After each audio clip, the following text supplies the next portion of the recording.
என்னம்மா நீ ஏன் முதல்ல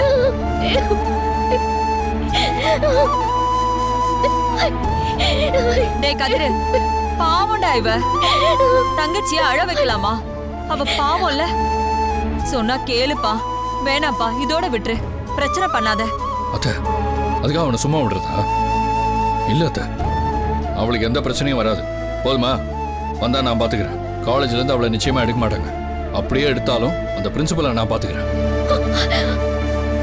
டேய் கதிரு, மா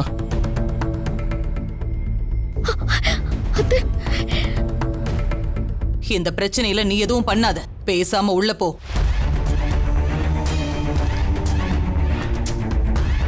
மா, என்னம்மா?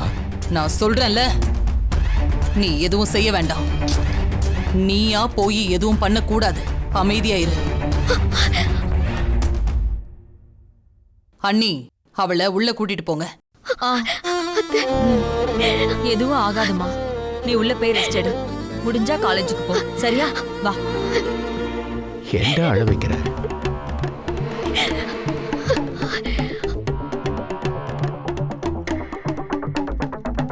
டேய் கதிரு, பாவண்டானு விட்டுறா.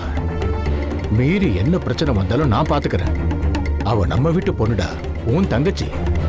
அவளை இப்படி அழ வைக்கிறிய? தாத்தா, என்ன பேசுறீங்க? இப்படி விட்டுக்கிட்டே இருந்தா நாளைக்கு துளிர் விட்டு அலைவானுங்க. இன்னைக்கு ப்ரொபோஸ் பண்ணவன் நாளைக்கு என்ன வேணாலும் செய்வான். அதுலயும் அந்த சேரம் பயா வீம்புக்குன்னே பண்ணுவான். அவனெல்லாம் விடக்கூடாது தாத்தா. இங்க பாரு, உங்க அம்மா சொன்னதை கேட்டல்ல. இந்த பிரச்சனைய இதோட விடு. மீறி பிரச்சனை பெருசானா அப்புறம் பாத்துக்கலாம்.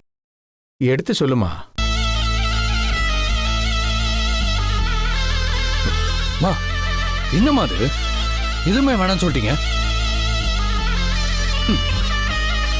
நீயா போய் நேரடியா அவனை அடிக்க வேண்டான்னு தான் சொன்ன. ஆனா அவன் பண்ணதை மன்னிச்சு விடுன்னு சொல்லலையே. எப்படிமா? அவன் அடி. ஆனா அடிச்சது நீதான்னு தெரியாத மாதிரி அடி. நம்ம குழந்தை காலேஜை விட்டு போக கூடாது. அவன்தான் அடுத்து காலேஜ் பக்கமே போக கூடாது. அந்த மாதிரி அடி. புரியுதுல்ல?